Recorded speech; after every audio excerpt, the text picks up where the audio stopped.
इसलिए कृष्ण पहले कह दिया कि तुम ज्ञान पे आओ। फिर उन्होंने दूसरी बात कही कि तुम कर्म करो, लेकिन उसमें भी फिर डिप्लोमेसी है। अगर आप सोचें तो कि जो कुछ भी कर्म करो वो परमात्मा के चरणों में डाल दो। अब एक कोई मर्डर भी करके आके कह सकता है कि भाई मैंने मर्डर किया और परमात्मा के चरणों में डाल दिया। ऐसा होता है कभी कभी, मैंने इसका मर्डर किया, मैंने उसका मर्डर किया, मैंने अब कन्फेशन दे दिया, हो गया काम खत्म। ये सब दिमागी जमा खर्च है।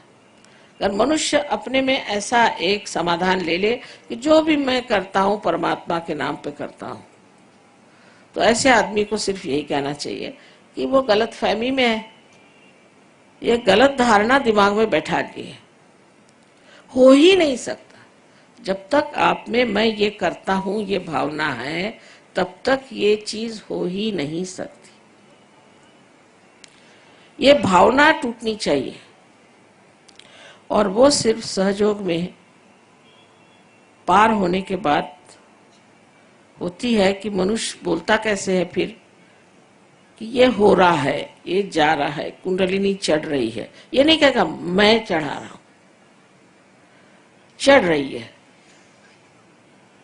तीसरे पुरुष में बात होती है, बोलने का ढंग ही बदल जाता है। खुद आकर मुझे बताएंगे कि माँ मेरा आज्ञा चक्र पकड़ा है, इसको साफ करना। इसका मतलब है कि मुझ में अहंकार चढ़ गया है। कोई आदमी कहेगा कि मुझ में अहंकार चढ़ गया, ऐसा है कोई आपको मिला आज तक? हिटलर भी नहीं कहेगा कि मुझ में अहंकार है, लेकिन वो खुद ही आके कहते हैं कि माँ मेरा आज्ञा चक्र पकड़ा, इसे ठीक करना चाहिए, क्योंकि उसका सरदर्द हो जाता आज्ञा चक्र से। तो उसकी बातचीत ही और तरह की होती है, और वो जो भी कर्म करता है वो कभी कहता ही नहीं कि मैं कर रहा हूं, वो कहता कि नहीं सब हो रहा है, सब घटित हो रहा है, मैं तो सिर्फ उसे साक्षी स्वरूप से देख रहा हूं। ये कर्म की बात। अब भक्ति में भी उन्होंने किया, उन्होंने कहा कि फल पुष्प पानी कुछ भी तुम मुझे दोगे तो मैं स्वीकार करूंगा, वो तो अपने स्वीकार की बात है, लेकिन तुम्हारी भक्ति अनन्य होनी चाहिए। अब अनन्य शब्द पे खेल है। अनन्य माने जब दूसरा कोई नहीं होता, माने जब आप एकाकारिता में आ गए, जब आप उस विराट में समा गए तभी अनन्य होंगे ना, नहीं तो आप अन्य हैं। अनन्य होने का मतलब है कि जब आप पार हो गए, जब आपको आत्म साक्षात्कार हो गया, जब आप उस विराट के अंग प्रत्यंग हो गए, तब आप अनन्य हैं, तब भक्ति में अर्थ है। अब ये लोग जब आपके सामने गा रहे थे, इनकी भक्ति जो है वो पहुंच जाती, क्योंकि इनका कनेक्शन बना हुआ है। जिनका कनेक्शन ही नहीं बना है, अब बहुत से लोग आएंगे कहेंगे माँ हम तो शिव जी को इतना मानते हैं, शिव जी का इतना करते हैं, और हमें हार्ट अटैक कैसे आ गया अगर शिव जी हृदय में है? आपने तो शिव जी को सोचा कि जेब में रख लिया। अरे भाई, उनका नाम लेने से पहले आपको किसने परमिशन दी, किसने कहा कि अच्छा उनका नाम लो? एक घर किसी यहाँ के चीफ मिनिस्टर का ही नाम लेते, उसके घर पे आप जाइएगा तो पुलिस पकड़ लेगी आपको। और ये तो महादेव है, इनका नाम तुम ले रहे हो अपना, जैसे कुछ तुम्हारे जेब में बैठे कोई तुम्हारा नौकर ही है, मेरा ये काम कर दे, तू ये काम कर दे, तू मेरा वो काम कर दे। तो ये भक्ति नहीं, अनन्य भक्ति। जब हम उससे योग प्राप्त कर चुके, जब हम उस महान विराट के अंग प्रत्यंग हो गए, तभी भक्ति का अर्थ लगता है, उससे पहले भक्ति का अर्थ नहीं लगता। अब उसके हिसाब से लोगों ने बनाया कि तुम भक्ति करो और पागल जैसे गाते फिरो, चिल्लाओ, गले खराब करो, कैंसर कर लो गले का, नहीं तो मंदिरों में जाओ, बल कटवाओ, फलाना करो, ठिकाना करो। उसे किसी का लाभ हुआ है क्या आज तक? हमको भी सोचना चाहिए कि ये सब चीजें करने से हमें कुछ लाभ हुआ है कि नहीं। और कल हमारे बच्चे खड़े होंगे कि तुम लोग पागल हो सब, ये सब करने से परमात्मा मिलने वाले? इसलिए पहले सत्य को जान ले, जिससे हमारे बच्चों को भी हम बता सकें कि सत्य ये है। और सत्य स्वरूप आत्मा है। आत्मा से ही आप सत्य को जान सकते हैं। जैसे मैंने कहा था कि एकमेव सत्य को जानने के लिए आत्मा का ही प्रकाश होना चाहिए। और आत्मा जब आपके चित्त में आ जाता है तो आपका चित्त इस कदर प्रकाशमय हो जाता है कि उस चित्त से आप जिसके बारे में भी सोचते हैं, एक कटाक्ष से भी आप दूसरों का फायदा कर सकते हैं। ऐसा चित्त होता है कि जहां भी आप चित्त डालें, फौरन आप जान जाइएगा कि इस व्यक्ति में क्या दोष है, इस व्यक्ति में क्या दोष है। आजकल आपको मालूम है कि हजारों ऐसे भूंदू गिरी करने वाले निकले हैं। उन्होंने पहन लिए कपड़े और निकल आए, कुछ ऐसा वैसा जंतर मंतर कर दिया, हो गया काम खत्म। और लोग उनके पीछे में पागल। कोई कोई तो जेल से छूट के सीधे काशाय वस्त्र पहन के जर्मनी चले जाते। एक से एक लोग हैं। हम उसी पे पूरी तरह से सोचने लग जाते हैं कि वाह वाह वाह वाह क्या है।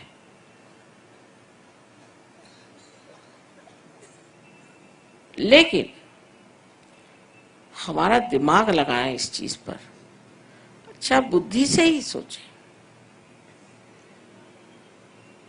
कि हमने क्या पाया, हमको क्या मिला। मैं माँ हूं, मैं पूछूंगी बेटे छोड़ो, तुमने ये गुरु माना है ना, अच्छा ठीक है, तुमको क्या मिला? भाई गुरु को चिपके चले जा रहे हो। तुमको क्या मिला? तुमको कौन सी शक्ति मिली? किसी भी गुरु के पास जाने से कम तुम्हारी तंदुरुस्ती तो अच्छी रहे। इधर हार्ट अटैक आ रहे हैं, आंखें अंधी हो रही, किसी को कुछ हो रहा है। ऐसे गुरु किस काम के? मैं तो माँ हूं, मैं तो कहूंगी ऐसे गुरु छोड़ो, बेकार की चीज। ऊपर से रुपया पैसा चढ़ाओ, ये चढ़ाओ वो चढ़ाओ। सन्यासियों को रुपया पैसा काहे को चाहिए? तो ये जो भ्रम हमारे दिमाग में बैठे हुए हैं, इन भ्रम को निकालने के लिए भी हमारे अंदर आत्मा की जागृति हो तो हम फौरन समझ जाएंगे कि हमारे हाथ में ही हम समझ जाएंगे। उंगलियों के इशारे पे कोई आदमी आपके सामने खड़ा कर दीजिए, बड़े ढोंग रच के आया हो, फौरन आप समझ जाएंगे कि मां ढोंगी। मेरी नातिन है, छोटी सी थी, 5 साल की। तो मेरी लड़की और दामाद गए थे लद्दाख। वहां पे गुरुजी बन के बैठे हुए थे एक ढेले पर। वहां के वो उस जगह के वो बड़े भारी गुरुजी थे और सब जाए उनके सामने, झुक जाए। इससे रहा नहीं गया। फिर उसके माँ बाप भी गए, उन्होंने देखा सभी झुक रहे, मैं नहीं झुको तो कैसे। जाके खड़ी होकर उनके सामने सीना तान कहती कि तुम क्या सबसे पैर छुआ रहे हो, तुम तो पार भी नहीं हो, साफ कह दी। अब ये माँ बाप जरा गड़बड़ा गए कि ये कहते। एक बार रमन महर्षि के प्रोग्राम में मुझे बुलाया था। रमन महर्षि बहुत ही पहुंचे पुरुष थे, इसमें कोई शक नहीं। लेकिन उनके यहाँ डिसाइपल्स जो है भगवान ही बचा रखे, ना किसी में रियलाइजेशन है, नहीं किसी को अक्ल है, ना कुछ, ना किसी ने कुंडलिनी की बात करी, ना किसी ने कोई आत्म साक्षात्कार की बात, कुछ नहीं, बेकार की बात है। तो एक साहब बड़ा भारी चोगा पहन के बैठे थे, कोई रामकृष्ण आश्रम के कोई बैठे थे, बड़े भारी मठाधीश। तो हमारी ग्रैंड डॉटर एक थी, दूसरी वो बैठी थी। तो उसने देखा फिर उठ के खड़ी हुई सामने बैठी थी। बहुत से सहयोगी भी थे। नानी ये मैक्सी वाले को यहाँ से भगाओ, मुझे बड़ी गर्मी आ रही है, मैक्सी वाला। तो हमारी पहचान क्या? कौन को आपका गुरु हो सकता है? वही हो सकता है सदगुरु, वो ही जो साहिब मिली है।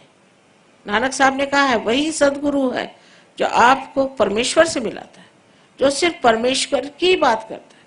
आत्म साक्षात्कार को ही सब कुछ समझता है, वो ही सदगुरु है, और जिसको आप खरीद नहीं सकते। जिसको आप खरीद सकते हो आपका नौकर चाकर, उससे भी बदतर है।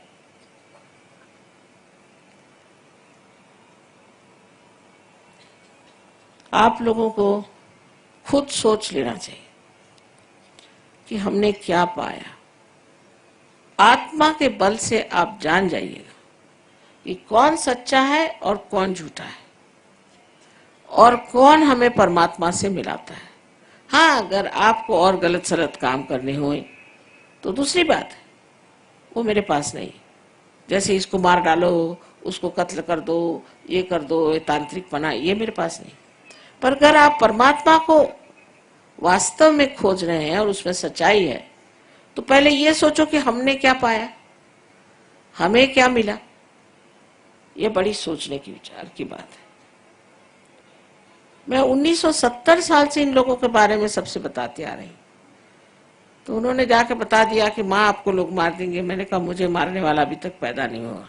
किसी ने मेरे ऊपर केस नहीं की, किसी ने कुछ नहीं किया, सब चुपचाप बैठे, क्योंकि सच्चाई मुझे मालूम है। मैं तो उनके मुंह पर कह सकती हूँ कि तुम लोग सब झूठे हो, सबको बेवकूफ बना रहे और सबका पैसा खा रहे हो,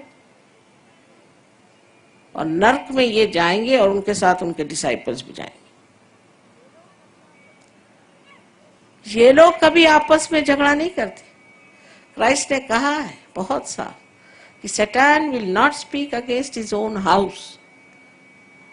सबने एक एक कमरा ले लिया है, अरे भैया तू भी चलने दे अपना धंधा और मुझको भी चलाने दे, मेरे बारे में तू कुछ मत कहना, और मैं भी तेरे बारे में, तू भी अच्छा और मैं भी अच्छा। दोनों हाथ से हम पैसा इकट्ठा करें। सिर्फ पैसा ही इकट्ठा नहीं करते, आपकी कुंडलिनी खराब कर देते हैं, आपका शारीरिक आपको तकलीफ दे देते हैं। इनको क्या अधिकार है आपकी कुंडलिनी खराब करने का, या आप लोगों को सत्य से विचलित करने का?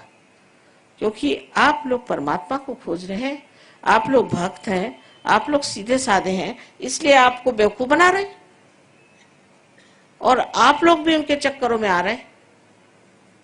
वो भी मोहनी मंत्र करते हैं, वो लोग भी मेस्मरिज्म चलाते हैं। मैंने देखा है कि लोग मार खाते जा रहे हैं, मार खाते जा रहे हैं, घर में बीमारी पे बीमारी, सब तरह के आफत, उनके घर से लक्ष्मी उठ गई, सब कुछ, पर तो भी वो गुरु के पांव नहीं छोड़ेंगे। अरे भाई कुछ तो अकल रखो।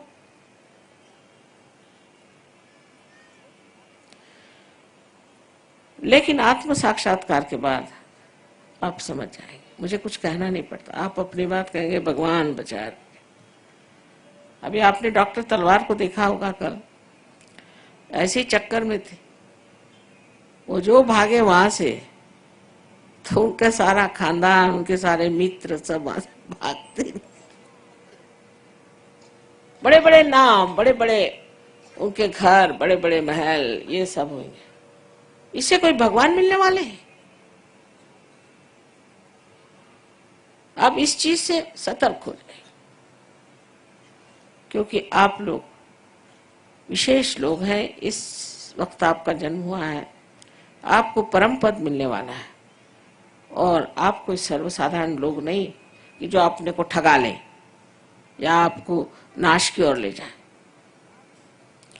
इसके लिए आत्मा का प्रकाश हमारे चित्त में आना चाहिए, और चित्त में आते ही साथ हमारे नसों में, हमारे नर्व्स पे आ जाता है, और हम जान सकते हैं कि कौन सच्चा है कौन झूठा है, कौन सा स्वयंभू है कौन सा नहीं है। हर एक चीज को हम खूब अच्छे से पहचान सकते हैं, क्योंकि अब हमारे अंदर अंधापन नहीं रह गया, अब हमारी आंखें खुल गई। यह आत्मा का बड़ा भारी आशीर्वाद है, क्योंकि उसके प्रकाश के बगैर हम परमात्मा को प्राप्त ही नहीं कर सकते। वही हमारा रास्ता है, वही हमारा मार्गदर्शक, उसी के मार्गदर्शन में ही हम ऊंचे उठ सकते हैं।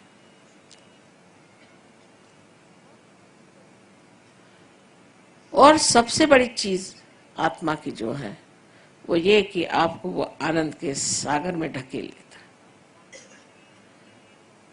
आत्मा का आनंद एक अपना विशेष है। अब ये लोग देखिए सब रईस घरों के हैं, यहाँ जो आए के पास मोटरें हैं, सब घर वर है, सब कुछ। अब यहाँ बेचारे कैसे भी रह रहे, 7-8 दिन से तो ट्रेनें में रह रहे, और कुछ पूछो तो ना, हम तो बड़े आनंद में है माँ, क्योंकि आत्मा का जो आराम है, कंफर्ट है, वो बहुत बड़ी चीज है। फिर दुनिया भर की चीजों से कोई मतलब नहीं। आपकी ईर्ष्या, आपकी घृणा किसी से, कोई सी भी ऐसी गंदी भावनाएं सब फटकती ही नहीं। कोई है अपनी जगह, कोई दूसरा अपनी जगह, कोई एक दूसरे की गर्दन नहीं काटता, कोई एक दूसरे को सताता नहीं, बस उस आनंद के सागर में सब मौज से रह रहे हैं। अब 55 देशों के लोग हैं। गणपतिपुणे में हमारा सेमिनार होता है जहाँ सब आएंगे, अभी भी आए हैं पर और आने वाले। ये कभी लड़ते नहीं आपस में, कभी झगड़ते नहीं, कोई नोच खसोट नहीं, कोई कभी झूठ बोलना नहीं, कोई पैसा खाना नहीं, कुछ नहीं कुछ नहीं कुछ नहीं। जब ऐसे लोग तैयार हो जाएंगे तो ये सब लड़ाई झगड़ा खत्म हो जाएगा। धर्म के मामले में सब धर्मों में हमारा विश्वास है।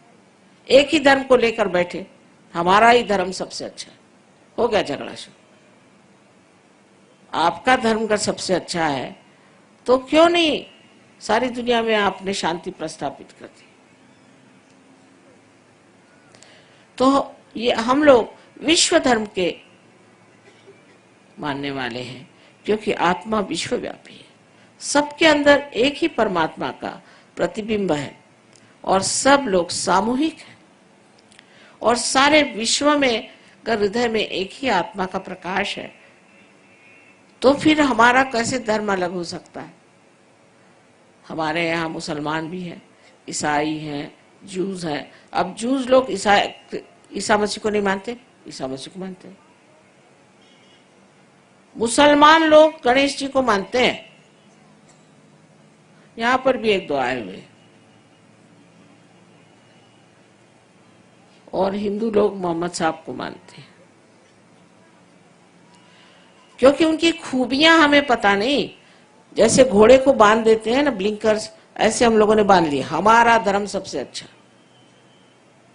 फिर जो धंधा करना वो धंधा करो, उसमें कोई हर्ज नहीं, कोई से भी धंधे करने में हर्ज नहीं, पर हम ये हैं, हम इस जाति के।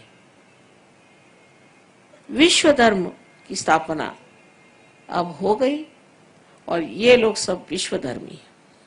हर धर्म का मान है, हर तरह के लोगों का मान है, हर देश के लोगों का मान है। और सबसे अधिक जितने अवतरण हो गए, जितने प्रेषित हो गए, माने प्रॉफिट्स हो गए, जितने दृष्टा हो गए, जितने संत हो गए,